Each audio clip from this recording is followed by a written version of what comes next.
All right, here's how this segment's going to break down. We're going to do an A, B, C, and D for each one of these questions, and there's 5 burning questions. And A is going to be the team and the questions surrounding them. B, why we need to know. C, what we already know. And D, predictions on this thing. Look, if you are wanting to know more about this stuff, of course, read the guide, but also shoot us a line, ask us some questions, hit the Wolf up on Twitter. Hit the Rose Street Journal email, anything like that. And we pride ourselves on getting back to people that ask us questions pretty much 100% of the time, I'd say. Also, 100%. Check out the YouTube That's channel, our mission. too. A lot of people have been engaging on YouTube also, which is pretty nice. Here we go. Patriots offense. This is burning question number 1, which, like we said, is going to be broken down into 4 parts. Let's talk about the Patriots offense. How will the massively valuable ground pie, aforementioned ground pie, running back workload in New England be distributed, especially at the goal line? How will Brady gel with his new targets? Wolf, break it down. Yep. So we're looking at both aerial pies and ground pies and that question. And when you talk about the Patriots offense, we know it's going to be toward the top of the NFL. It hasn't been outside the top 10 in so many years, maybe not even the top 5. So we know this is a valuable offense to track. That's why you need to track it. It's Tom Brady's offense. It's a good line, and just whatever is getting blessed by the hand of Brady is going to be valuable in fantasy. We know last 2 years this backfield has accumulated the second most fantasy points in back-to-back seasons as a total backfield. There is a lot of value both in the backfield, both out wide. So we really need to study this. What do we know already? Not a whole ton, because it's the Patriots. You don't think a lot's going to be released ever out of New England. There's steel traps out there. But Mike Reese, a long-time beat writer from New England, says he thinks Burkhead's going to keep that goal line role. That might be the most valuable role in all of the backfield, of course, because you're just going to constantly be just plunge. We saw Blunt fall forward for like 18 touchdowns not 2 seasons ago. So if Burkhead is going to be locked in there, that makes him an insane value where he's going right now at 97 overall, RB 38. Ridiculous that you can get this guy in round 9. And potentially he's going to be he's an easy bet for 10 plus touchdowns if he is at that actual role. He had 8 and 10 games last year. Even if he just maintains that role, it's a huge one. Sony Michel, one of the most explosive potential talents, definitely more explosive than Burkhead if he can translate from what we saw on the college tape, just a violent slashing runner that could be. He often is compared to Alvin Kamara. This offense is as explosive as the Saints, so if the Patriots choose to use him that way, there is the potential for him to have an Alvin Kamara type of ceiling. Again, assuming his talent makes that leap just as well as Alvin Kamara did. Of course, that's 10%, 20% chance he actually makes that 10%, I would say, that type of impact. But the ceiling is there. That could totally happen. So this backfield's, of course, extremely valuable. And then there's so many new targets right now with Edelman being suspended for 4 weeks, with Brandon Cooks now out of the picture. Is it going to be Chris Hogan? Is he going to be the absolute dominant target hog? They're saying he's been looking really good so far in all the OTAs and whatnot. But who else might play? And, Cordarrelle Patterson, they've talked up a little bit. Maybe he becomes the deep guy once Brandon Cooks is removed. Maybe Philip Dorsett finally does something for once in his career. Jordan Matthews is a guy, though, out of all the guys. Of course, Hogan's at the top of my list right now because he's going to be that number one option. And he has the established chemistry with Brady. But I'd really be looking at Jordan Matthews right now as well. Mike Rice predicted he's going to make the roster. He's going to inherit that kind of slot role in Julian Edelman's absence. Very valuable chunk of the aerial pie, even if it's only for 4 weeks. Then you could even, he doesn't get drafted. You could do Jordan Howard, your last pick, take Edelman in round 7, and kind of lock up that Patriots slot receiver for the whole season. I think that's a great steal of a price right now. All right, well, let's talk about, we talked about the Patriots ground pie, but let's talk about another fairly important ground pie, and that, of course, belongs to the Tennessee Titans. How is work going to shake out between the hand-picked Deion Lewis and the incumbent Derrick Henry? Weird to think of Derrick Henry as the incumbent. Also, by the way, DeMarco Murray retired. Did you see that? Oh, yeah. I know he wasn't on the Titans anymore, but still, I just feel like, maybe worth pouring a 40 out on the curb for DeMarco. I know. I loved watching that guy run. He really steamrolled some people when he was in his prime. 7 years in the league. Not a long career. Yeah. Not a long career. No. He produced quite a bit for, at least a couple of those seasons. Led the Anyway, league in rushing, weird thinking of Derrick Henry as the incumbent now, but that's exactly what he is. So how's the workload, how's this ground pie going to look? Yeah, and the reason this one's so important, we talk about that why, is the new offensive coordinator, Matt LaFleur. He's all about marrying the run and pass games. That's his whole quote. And his last few stops, he's a Kyle Shanahan-bred guy, Sean McVay bred with the Rams. So he's been groomed under the best two offensive minds in football right now, the young offensive minds at least. And both of those offenses led the league in scoring the last 2 years, and both of them funneled through the backfield, whether it was Todd Gurley being an absolute horse and just compiling 2,100 total yards and 19 touchdowns on his own, whether it's Devonta Freeman and Coleman racking up 2,500 total yards and close to 25 touchdowns. Both offenses have really had the heartbeat as their running game. So we need to absolutely study how is this being distributed. Is it a complete committee, or is somebody emerging as a 70-30? How is this going to be split up? So far, what do we know? LaFleur said right now it's a 1A and a 1B. We have two talented guys. This is our foundation, and we're going to just keep both of those guys out there and use them as much as we can. I feel confident in both guys. They both bring a little bit different to what they do, but I think we got two really good backs that we're excited about. That's what he says so far. Let's see how that's going to end up ultimately shaking out. I do think, as a prediction, I see it remaining a committee. I don't think Dion Lewis is going to suddenly just put Henry on the bench full time. I think Henry's still a steamroller. He's still a beast, so he'll remain involved. That being said, I think Lewis is also a better fit at that marrying the running and pass games because he is so versatile as a pass catcher and would make that offense more unpredictable when he's in there. So I could see him ultimately ending up with more total yardage, but Henry racking up more rushing yardage, getting more touchdowns, both guys being good values because they're in a committee. They have a committee stench about them, but there's going to be just so much volume coming through this backfield that I think both of them could ultimately be value. Henry going at 39-ish or so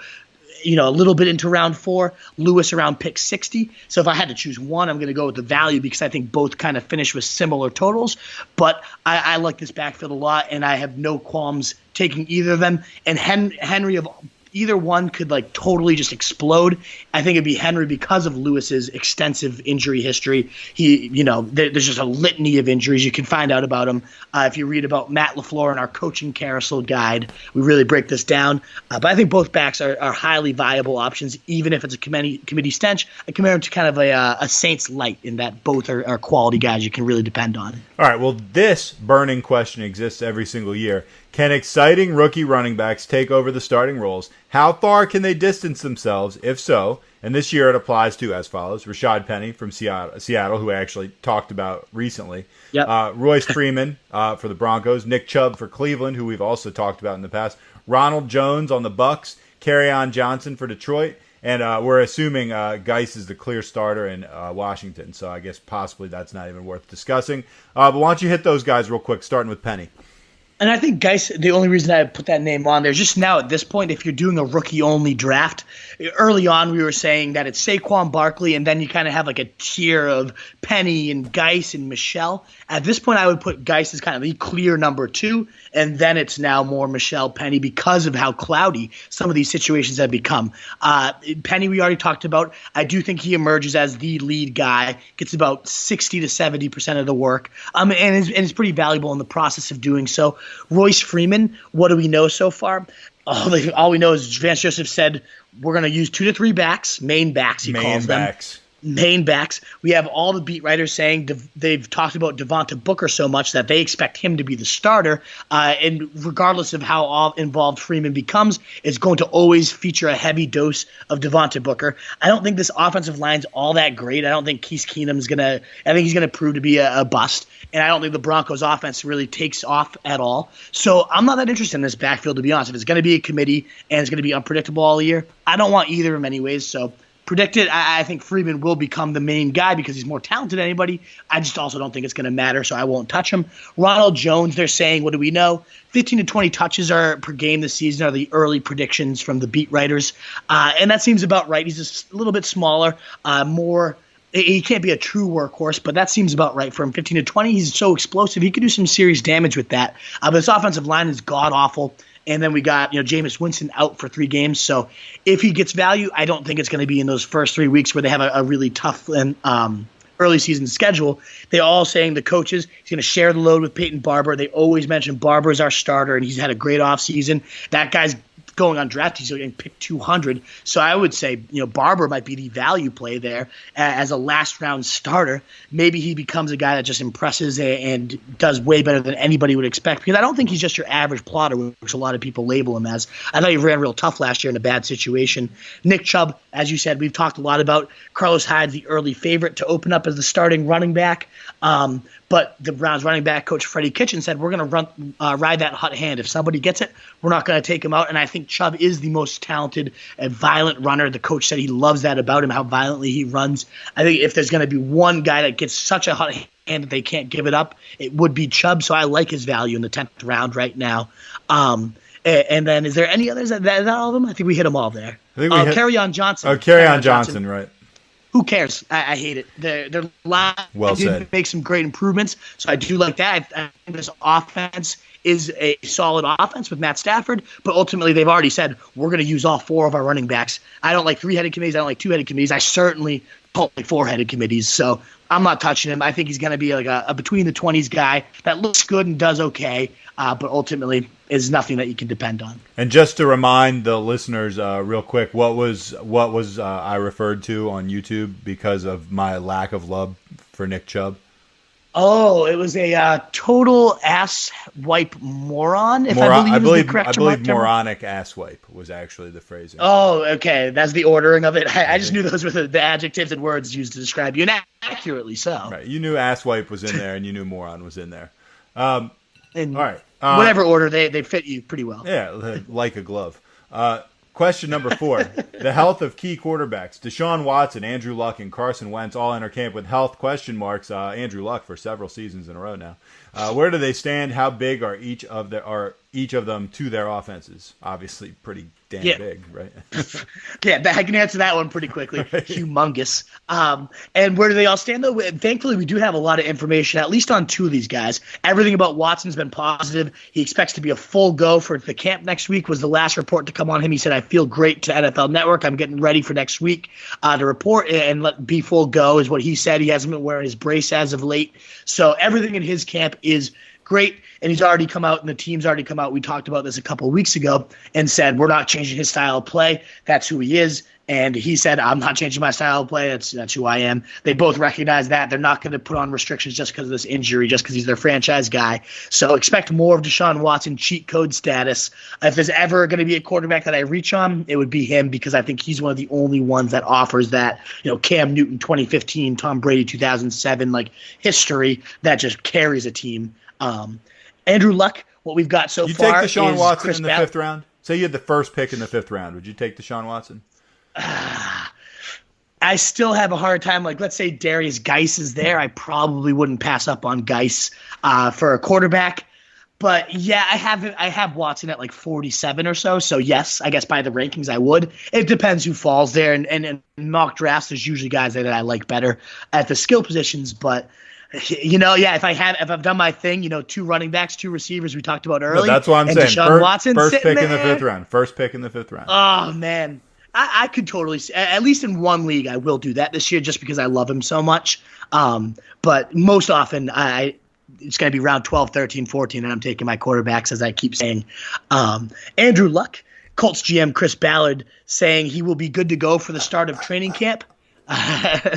He's been throwing at this point. He has no more pain in his surgically repaired shoulder, which was not the case last year, obviously.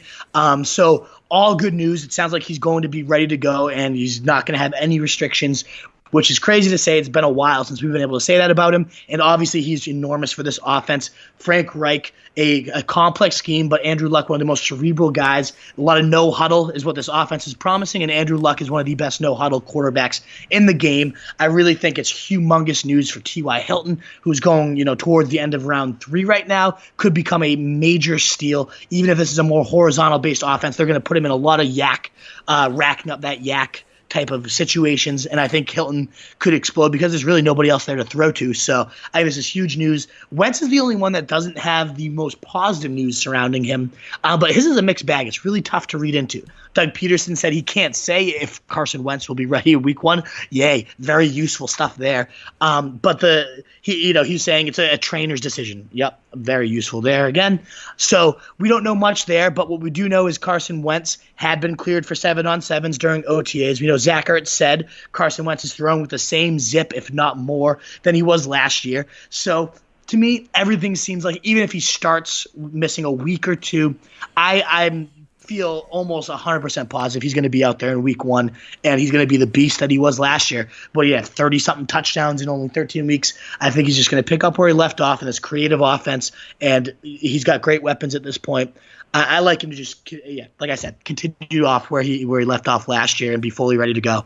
All right, last burning question. The Hard Knocks team themselves, the Cleveland Browns, are the perfect choice for said program and are littered with questions of importance. The biggest one, I guess, how far do you think Tyrod Taylor is going to distance himself from your boy Baker Mayfield? Yeah, I didn't even finish typing up all the questions because there's so many storylines there. We already talked about the backfield battle with Hyde and Chubb, so we don't need to get back into that. But that's going to be awesome to watch. Tyrod Taylor, Baker Mayfield, my boy is Tyrod. I think he is going to firmly establish. We're going to watch it on the screen, his leadership. I think we're just going to see just how good this guy is and what he does behind the scenes and how he's the first guy in, last guy out type of player. I really think he's going to put some solid leash,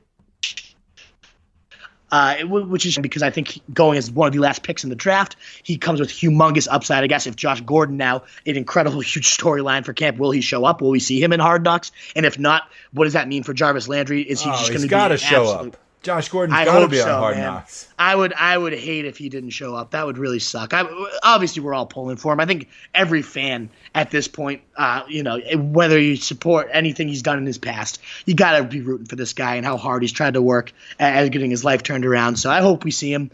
And if not, what does that mean? How's the targets going to be distributed? How's David Njoku looking? Is he going to be a breakout? Is Todd Haley's scheme too complex? Are they meshing and learning it and getting it down? I'm just so excited to see what happens in Cleveland. And thankfully for fantasy owners, it's one of the juiciest, most important types of storylines to track. And we're going to be able to watch it all unfold. I love Hard Knocks. And this is the most excited I've been about Hard Knocks, maybe ever. You're excited every year about Hard Knocks. You really are. Of course I am. But this is, more so than the Bucs. Was the Bucs last year, right?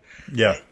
I just my grandfather's from Cleveland. I have a little bit of those ties. My brother loves the Browns, and the team excites me so much. And as a fantasy fan, you couldn't ask for a riper situation with questions along every single position. It's going to be incredible. All right, that's going to do it for the burning questions coming out of training camp.